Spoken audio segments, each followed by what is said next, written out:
basically, I guess the topic for today is religious extremism. Um, so I don't know. How do you guys want to do this? Do you want to just like talk about Islam first, since it's the prevailing subtopic of that, or do you want to talk about religious extremism in general? I mean, it's really up to you guys, but I feel like if we did talk about Islam, it would kind of give, as a Muslim, it would give me the chance to kind of, clear up some misconceptions of it. If you guys Right. have any. So you want to just go straight to Islamic extremism? Yeah, and then we can focus. Actually, no, let's focus on general extremism, and then we can focus on sub. So we can focus on the general topic of, then we can focus on subtopics. Okay. So I guess the first question would be, what do you think causes religious extremism? Can I talk first? Or? Yeah. Okay. So I believe what causes religious extremism is so usually it's led by people that feel very lost, and they look for answers in their religion, right? However, they misinterpret those answers to fit their needs, to fit the answers that they are looking for. Even if the message may be something else, they warp the message and twist it to fit their own desires, and thus it they use that belief, and they kind of say it oh, it's they kind of use the support that they are backed by God himself in order to support or justify whatever action they make. And that's at the end of the day, religious extremism really comes from a psychological it's a lack of love, I guess, or a lack of something in this world, and they feel like that in order to find some sort of meaning in their life, they must create it out of thin air or something, I guess. And if they okay, let me try to say this more concisely. So basically, they are looking for a meaning in their life, and they look towards religion. However, when they don't find that meaning, they construct a meaning out of what they're already given. And that's how I feel like religious extremism is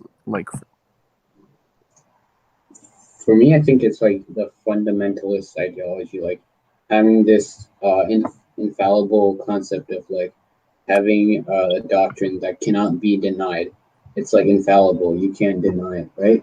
So that could sometimes say, oh, this is you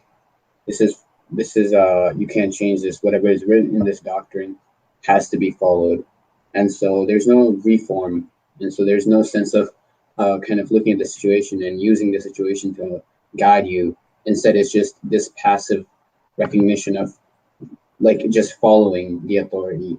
But I don't think religion is an authority. I think it's in the article he says how religion is a greater use than a gun, because you can say, oh, the gun made me shoot him, versus you can say religion has a much more sane argument, which says the religion made me kill him. So this fundamentalist aspect of the concept of religion is infallible. You can't go against God because God is omnipotent and omnibenevolent. So he does everything, and we have to follow him. That's where it really comes down to.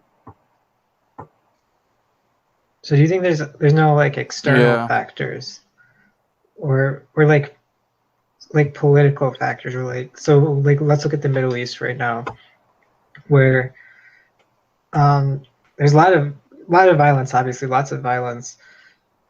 Why isn't what's happening in the Middle East happening in other largely Muslim populations, or mixed or highly religious population? Because I think we would all agree that the Middle East is highly religious. So other highly religious areas of the world, why isn't the same thing happening?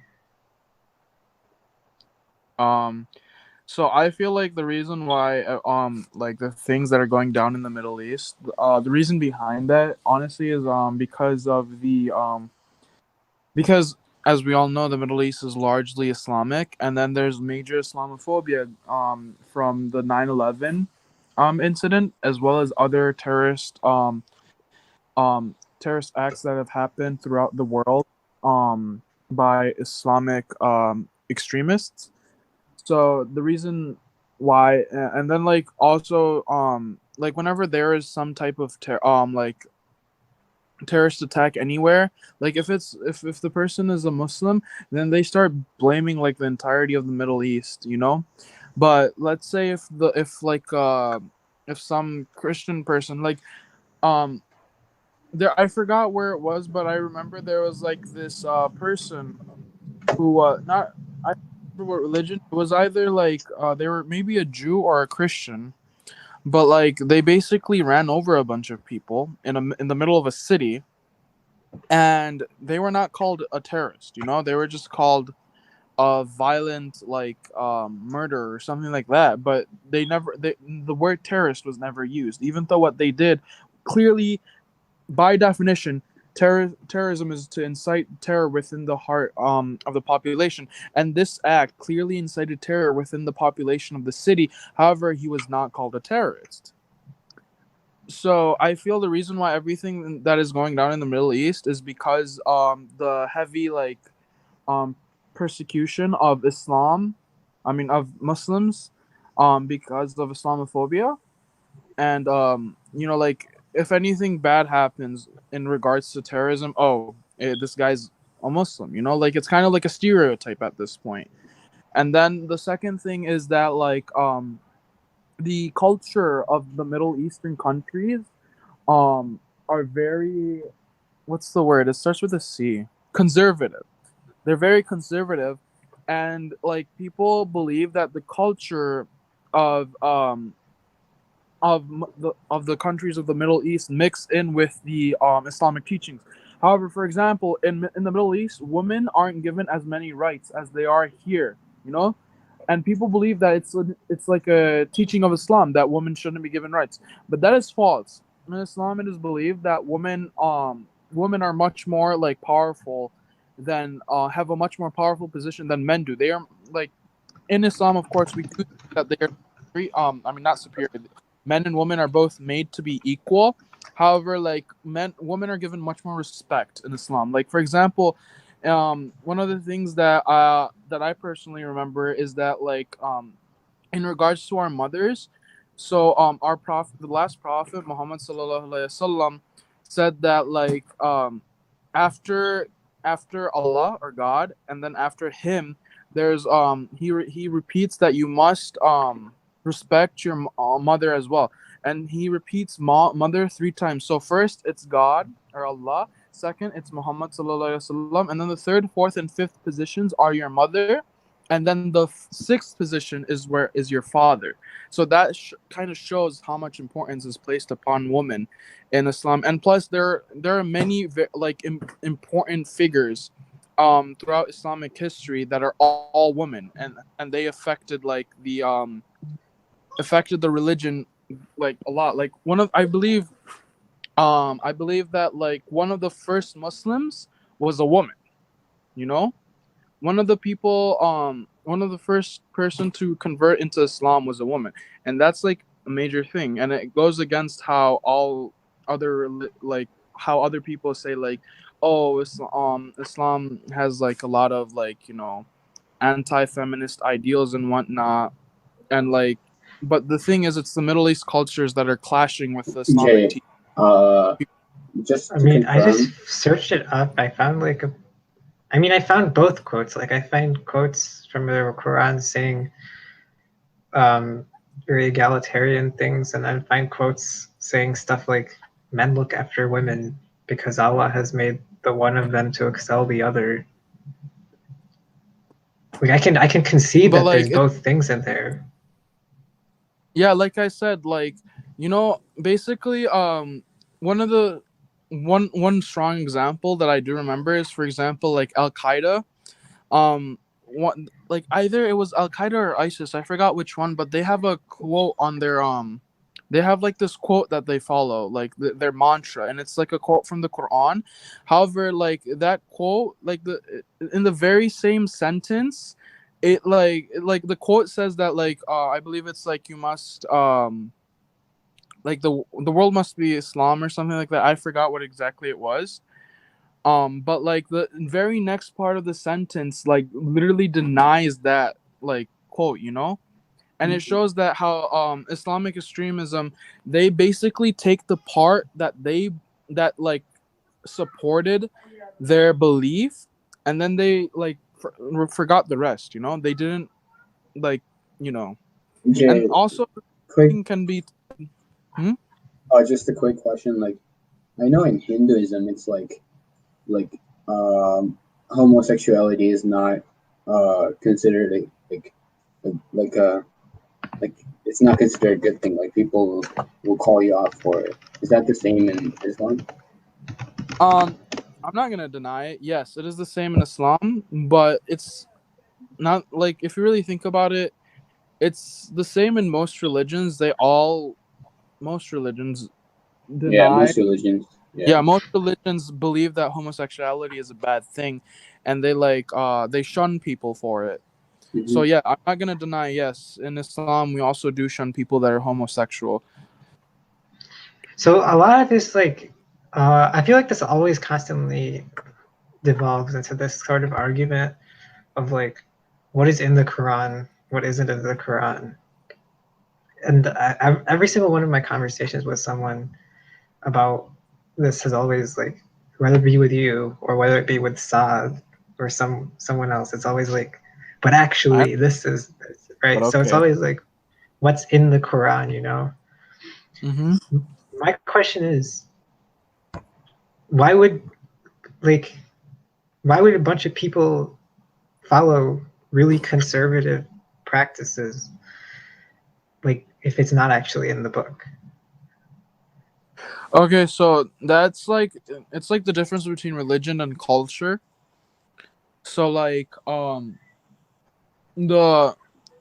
example, in Bangladesh, right, Bengali culture, it has a lot of singing, it has a lot of dancing, it has like a lot of like entertainment, you know. But in Islam, you're not supposed to sing too much, you're not supposed to dance. Like, I don't think you're supposed to dance like at all or something. Mm-hmm. You're not supposed to play certain instruments, but in Bengali culture, you can play instruments, you dance, you sing, you have fun, you do this, you do that. And yes, there are certain sectors of the there are also certain sectors of Bengali culture that are very conservative, in regards to, for example, women.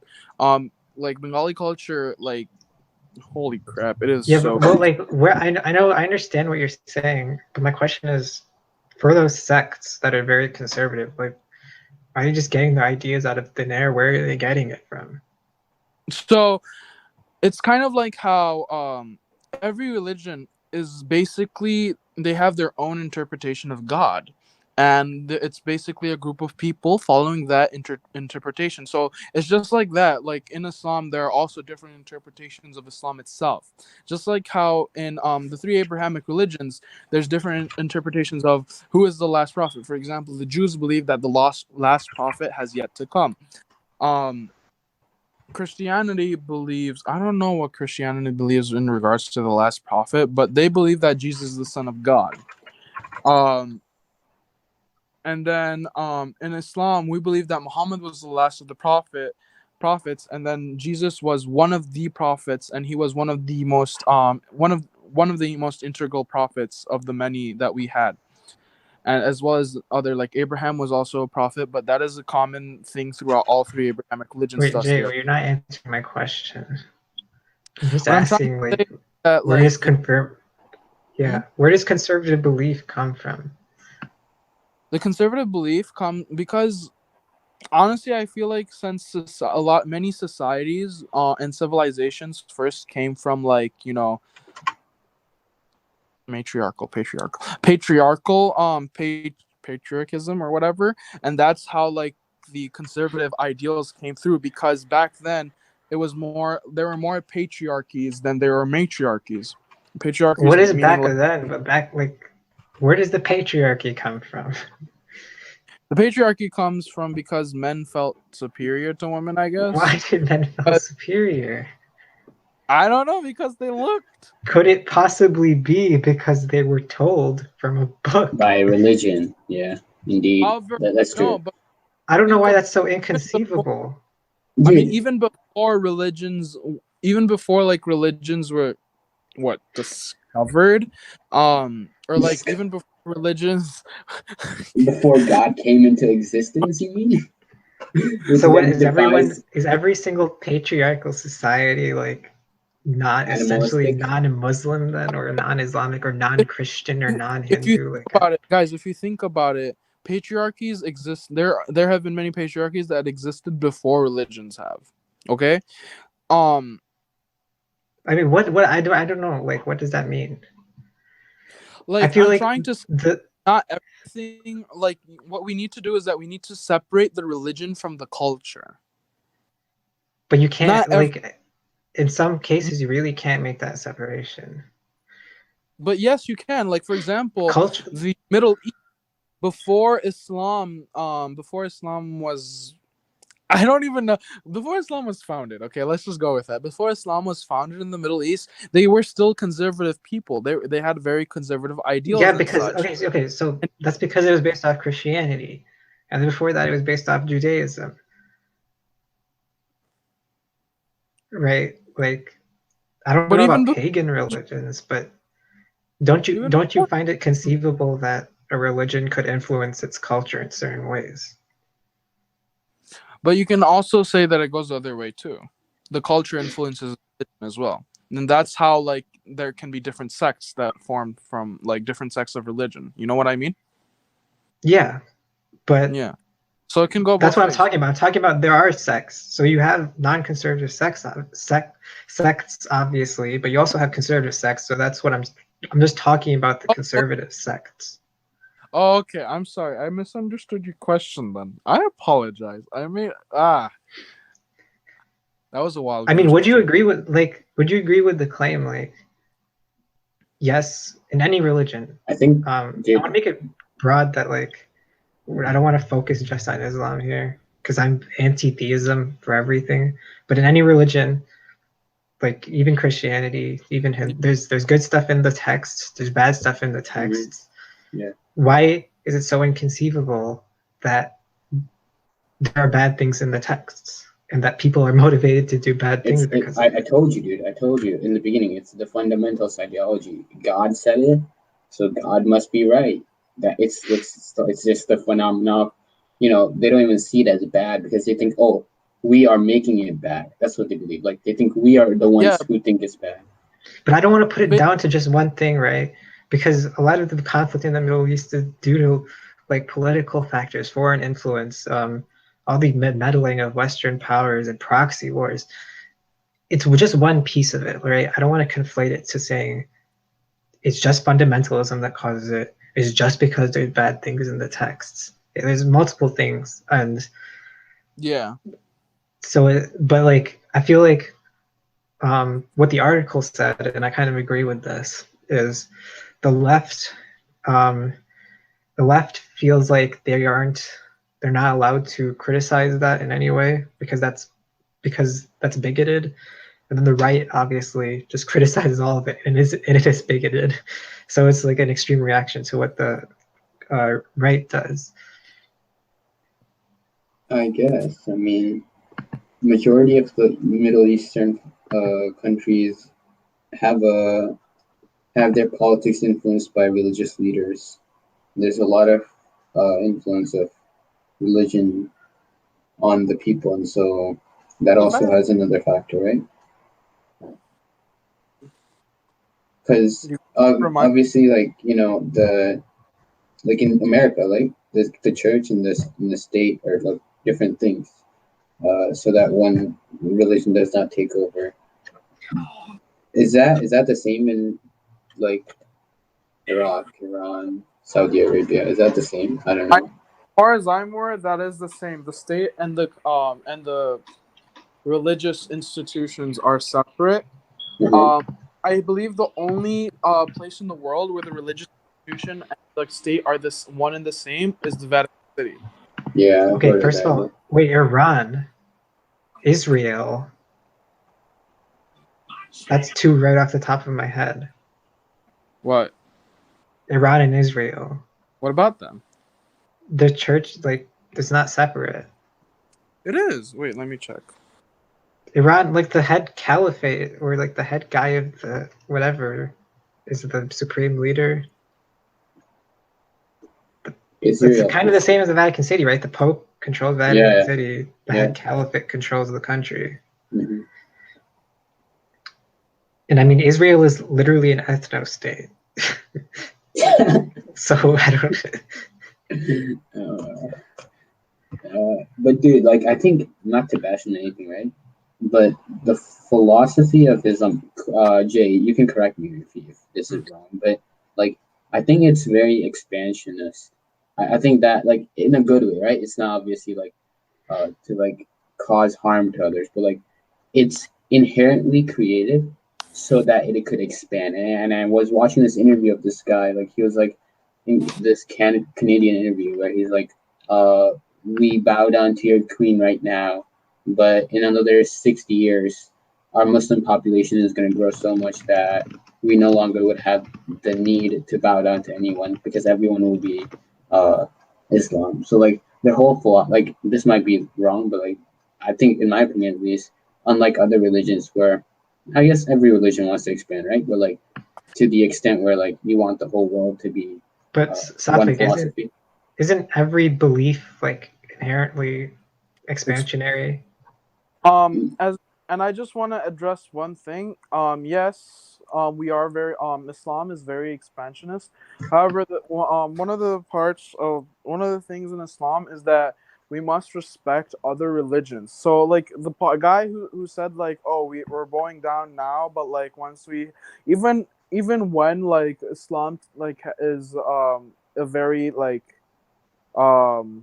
dominant religion, we're still going to bow down to other religions because it's in our teachings, and if we don't, then at that point it's not Islam anymore. That is one of the core like it's one of the core like teachings that we must be kind to others, as like it's like, you know, the golden rule. But you see, like, I think this Christianity does that too, but like Islam is like, you don't go to heaven if you don't become, if you're not a religion. Is that right? So doesn't every religion believe that? However, no, Hinduism doesn't believe that. Okay, yeah, well, I mean, Christianity does. The Abrahamic religions. Abrahamic. Yeah. That is true. However, what I can say about that is that we also believe that God or Allah forgives all of us, and even if, like, for example, it wouldn't be like there are certain like misdeeds that you can commit that will make you go to hell for the rest of eternity. However, if you are like if you don't follow Islam, it doesn't necessarily mean that you're damned to hell for the rest of eternity. There's still a chance for you to like redeem yourself and go to heaven. However, it may not be like, you know, like the highest levels of heaven. You know what I mean? So everyone has hope of redeeming themselves in Islam. That is what we believe. We believe that no matter who you are, no matter what kind of type you've committed, unless you've committed like the certain like heinous crimes that are like, there's like a couple of them. Like I believe there's 3 things that if you commit one of those 3 things, then you're done, you know. But if you commit, like, I know there's like this story about like a leper, and then there's a story about a prostitute, and like they this prostitute, right? Prostitution is very haram in Islam, as it is in many religions, I believe. But basically, she did one act of kindness. That one act of kindness is what got her to heaven. So I remember watching like Zakir Naik, right? He's pretty extremist. I would say he's pretty extremist, but he was like the worst crime, or the most sinful thing you could do is to not pray to Allah. That's what he said, and I could actually see the video. I wouldn't say that's the most sinful thing to do. The most sinful thing you can do is that, like, you can associate like partners with God. Like, well, with the 3 Abrahamic religions, what they believe is that there's only one and only God. So in Islam, if you believe that like there are like God has partners and whatnot, then that is what, like, it's one of the things that like completely damns you. Yeah, but you see, like most people say, oh, if you're seeing someone else's God, then that's not, then you're not following our God. So then you're doing something that we don't want you to do,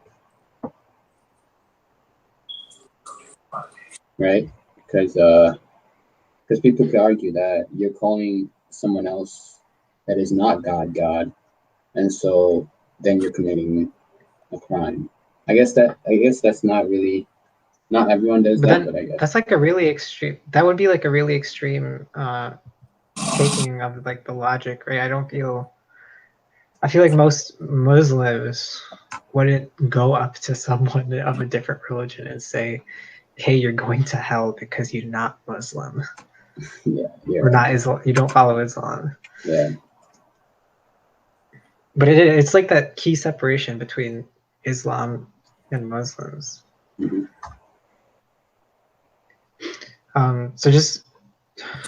So one thing, going back to like separation of church and state.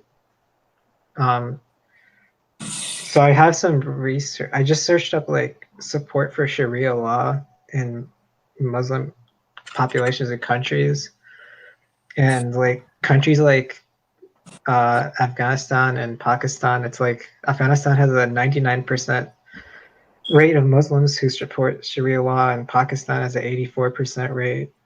And like, there's a large variability between countries, but it's very clear that in some countries Sharia law is like really supported. So would Sharia law be a combination of government and religion? Yeah, definitely. What? Like if in some Muslim countries, like a really high population supports implementing Sharia law, like that to me seems like a combination of government and religion. Like I don't know, like what is that down to? Because that seems like a very unenlightenment idea. I mean, like I said, like everyone has their different beliefs, even like within the same religion. So like I can't really speak for them. I guess that's the majority, right?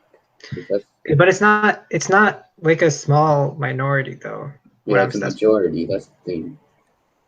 Yeah. Well, it's not. The majority will naturally want to take control. You know what I mean? So like in Pakistan it's 84%, Bangladesh it's 82%, but like in Lebanon it's 29%. So that's not a majority. So in some countries it's like a super high. Here, I'll just. Damn, Afghanistan is like 99. Crap. Is Afghanistan like? But then usually people like the right wing will point to like these statistics and say, "Oh, look, Muslims are dangerous. They're trying to put Sharia law in." Yeah, that's not. Yeah, but yeah, Afghanistan has the Sharia law. It's a Islamic rule country. I mean, I don't know. Like I feel like we should condemn that. You know, like we can't just say like, oh, it's a different belief. Like, sure, it's a different belief, and we can respect other cultural belief. That doesn't mean we have to, like, some other cultural beliefs are inherently bad and don't promote egalitarianism. Mm-hmm. Yeah, that's true. Jay, are you still there? Yes, I'm still there. I'm just trying to think right now. Yeah. So all I'm saying is like, am I allowed to condemn that? Because I feel like you should condemn that. So, are you saying that are you allowed to condemn the basically like the state and like the religious institution becoming one? Yeah. So when I look at Pakistan statistics and I say like, no, you guys, that's not a good thing. Yeah, I mean, yeah, you're allowed to have your own beliefs, and you can condemn what you want, and like honestly, if like if you say that, like, and if someone like reacts in a negative sense to you, then that's really on them. It shouldn't be like a reflection of like the religion itself. You know what I'm trying to say? Mm-hmm. Yeah. Right, but this is where my problem is. Like, people will, I feel like mostly on the left, people will use that like it's just a different culture to blanket over, and like easily we would in a heartbeat condemn homosexuality and like not homosexuality, sorry, homophobia and like Christianity and stuff, or if or like Christians trying to put like creation at schools in Kentucky, we would be like really quick to condemn that. But we don't condemn like Islamic schools. I know there's like Islamic schools too. I just want to be clear here. I'm condemning like all religion, so it's not just Islam. Yeah, I understand. I don't know what to say, to be honest. So I think looking at it scientifically and pragmatically, yeah, it's like that makes sense, right? But then there are societies that think the best way to continue their philosophy is only through having religious schools. Like, and even in Hinduism, like there's so many ashrams and like universities that are driven, obviously not connected to politics, but that are driven to teaching people the religious aspect. So Sharia law in politics is definitely not. I don't think that should be there, but completely annihilating the religious institutions, I don't think that's a good idea. So my question is: so when we see a religious, like a extremely religious country, like in the Middle East, or like let's say Pakistan, and the people want that, right? Like you see the thing, it's like democratic or something. What do we do at that point? Yeah, that's a tough question. So like since we're in the United States, like the whole thing would be like, oh, foreign affairs should be dealt with later after your domestic affairs, and so there'll be less progression over there.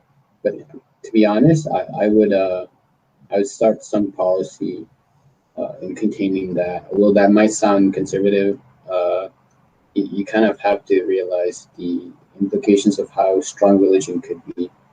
But I think more so than that, it just starts with the like young people. Like even in the article we talked about it, right?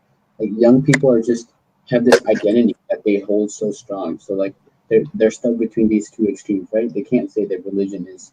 We can show people. We have to show people that you can still be exactly a Muslim without while still condemning some of the things that Islam says. Yeah, that's the point, right?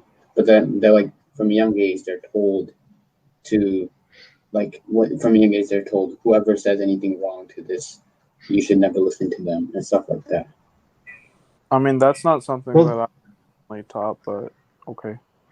Well, would you agree? So I feel like culturally, in Islam, kids get like taught the religion very quickly from a very young age. Yeah.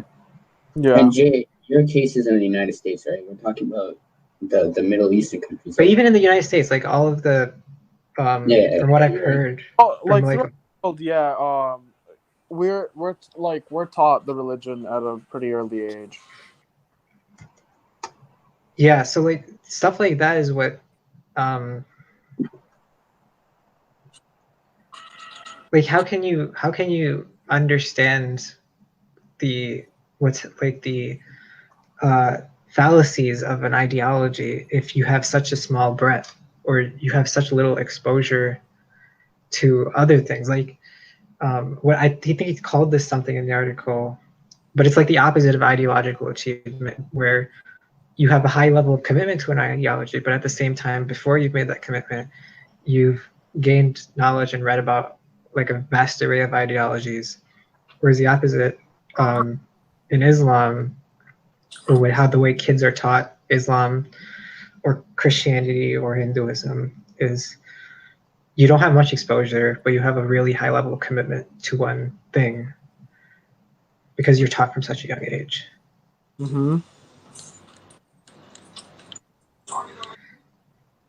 So then that's what leads me to believe like that's why people start wanting things like Sharia law, even though we know like that's what's holding them in poverty. That's what's holding certain sections of their society in poverty and causing people to suffer.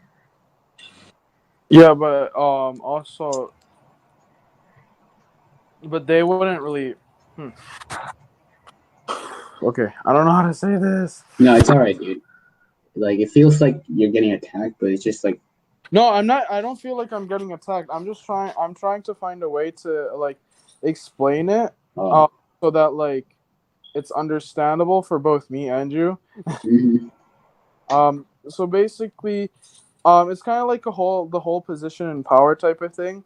So it's like, and also it comes back to like, Satvik's like whole fundamentalism, idea as well. So like we don't believe that whatever answer that we get from religion, we don't believe that is wrong because like God is all knowing, omnipotent, and those like basic fundamental beliefs when it comes to religion. And I think that is why like even if like no matter what like the what negative or not negative circumstances. Yeah, no matter what the circumstances, maybe we're gonna ultimately still believe in Islam because we can't like believe otherwise. You know what I mean? I wouldn't say that it's just like an Islamic type of thing. I would say that it is also like it is also present in other religions as well. But like I wouldn't know specifically. I just feel like when it comes to any and type of ideology, there is the possibility of like you not really having like the chance to reject it or like to try to understand other So here's the thing that Ashton was talking about, the identity crisis. So it says, I'll quote it, identity achievement is characterized by high exploration and high commitment, meaning you expose yourself to a variety of options, then commit to a set of values that represents you best. Identity foreclosure is low exploration and high commitment. These are people who commit to a set of values without much exploration, such as those from strict religions, upbringings who adopt their parents' teachings without much questioning. And identity mortarium is high exploration and low commitment, which is indecisiveness. And at last, the identity diffusion is low exploration and low commitment, which is basically the wandering souls. So the low commitment and low exploration, I think that's like, well, I think that's where ISIS kind of comes in because there's like they're not committed to their Islamic beliefs, right? Because if they would, then they wouldn't do it.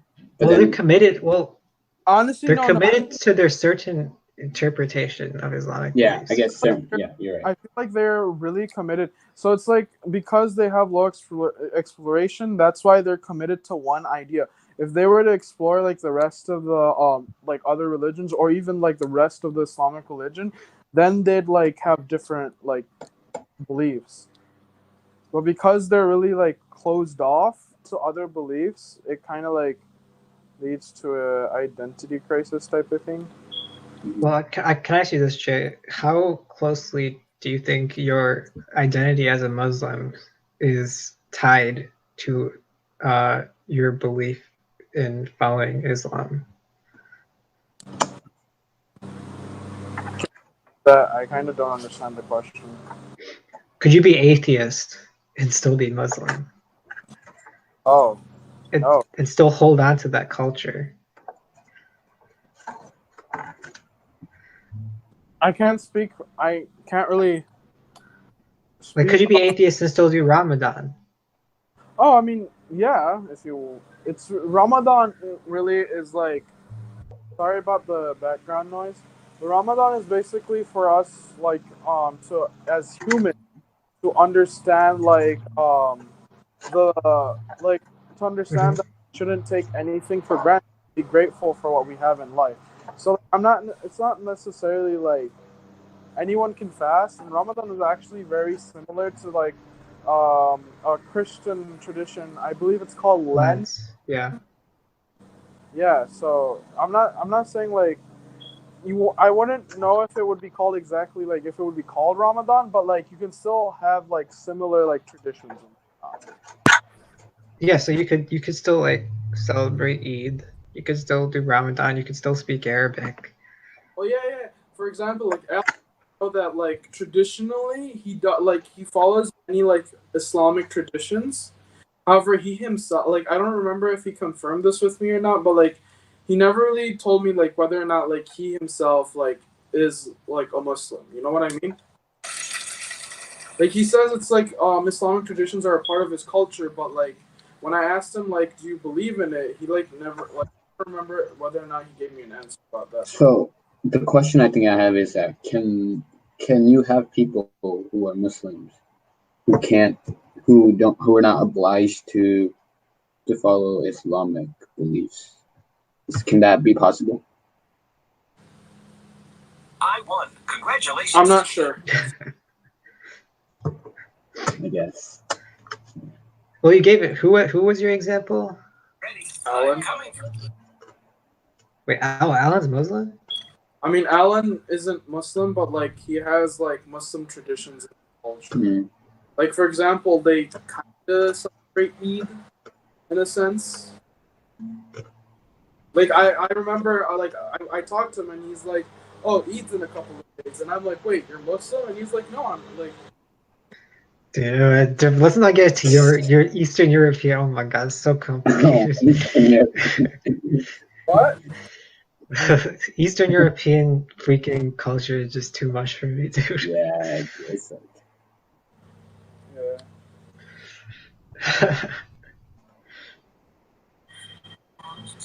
I think I'm not sure like how I can answer that question. For the next ring.